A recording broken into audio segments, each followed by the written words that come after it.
My wife and I, even before we got married, we were visiting Wisconsin state parks pretty often and many national parks as well, and just developed an appreciation for scenic things. But our true involvement in conservation, I don't think really started until we got involved formally with Edna Taylor. It wasn't until we lived in our house, a fair number of years, and we really started to appreciate Edna Taylor more. A couple that we got to know who also lived in the Glendale neighborhood, Bob and Mary Bean, had been the co-leaders of the Friends of Edna Taylor Conservation Park for many years. Several times we'd seen messages about there was going to be a group meeting at Edna Taylor to pull weeds or pick up trash or whatever. The Beans actually contacted us a few years ago because they were getting kind of too old to be doing the things they were doing at Edna Taylor, and so they were hoping that somebody else would take it over, and asked us if we would do it, and said, yeah, we'd be happy to take it on. A lot of the stuff is, and I don't mean this in a bad way, is kind of grunt work,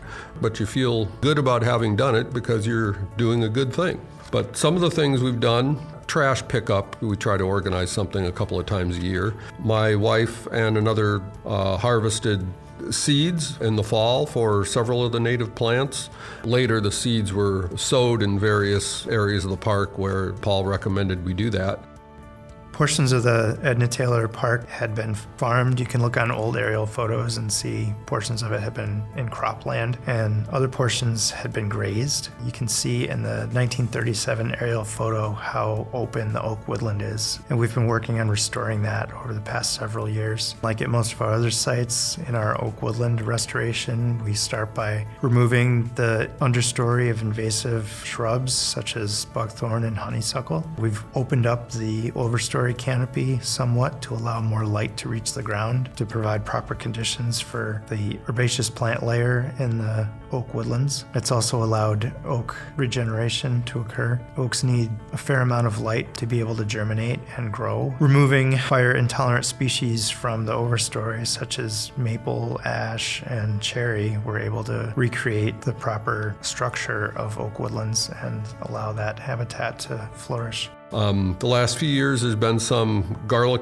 mustard pulling, is probably the case in just about all the conservation parks. That's more of a April-May thing, and hopefully we can get some other people to come out and help us with that. We've done some of that. Personally, I'm hoping to do more. There's also a weed called burdock, so we've got 2 special shovels that are good for burdock digging, and we've done some of that over the years. One of the other active members was involved in a frog survey, so he literally went out to the ponds at Edna Taylor several times throughout the summer, I think multiple times a week, to listen for frogs, various species. I think there are 4 or 5 species at Edna Taylor, and in May you're going to hear different frogs than in July, and different ones in August, and put in a lot of time to do it. One of our active members take people on a guided birding tour of Edna Taylor. There were something like 30 different bird species that were identified. It was quite interesting, and she did a very good job, and we had some people come who'd never even been to the park, so it was definitely a success. Also, we did something called plant monitoring. It's kind of a survey type of thing in terms of what plants are in various places of the park, plants that you want, plants that you don't want, and I think that information will be used for planning purposes, and hopefully we'll be able to do more plant monitoring in the future. The Conservation Park is adjacent to the Aldo Leopold Nature Center, and so it's a valuable resource for their programs as well. They often bring field trips of children right into the Conservation Park where they have an opportunity to get close to the pond life and study frogs and duckweed and ducks. So we're really excited that it's useful for them. We continue to build our relationship with the people at Aldo Leopold Nature Center. They have a prairie restoration on their property adjacent to the Conservation Park, in which they do controlled burns, and we do controlled burns on our side of the line, and so managing the 2 habitats together creates a great synergy through this portion of town. Some of the future work we hope to do at Edna Taylor is to continue to restore the sedge meadow and emergent marsh habitat around the stormwater ponds. Portions of it are very good quality sedge meadow, but some other portions have been degraded over the years due to disturbance and flooding.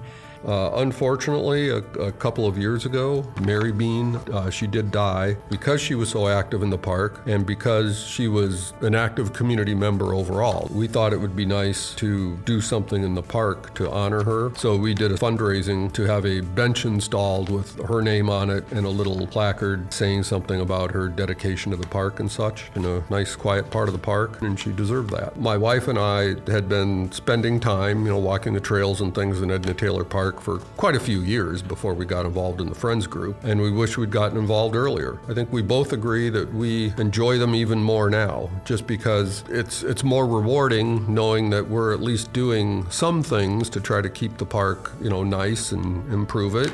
I've often referred to Edna Taylor as a hidden gem. I think there are not that many people and even know it exists, or if they've heard of it, know where it is. It's a very, very nice place to visit. To get involved and help shape the next 50 years, see the Madison Parks website for volunteer opportunities.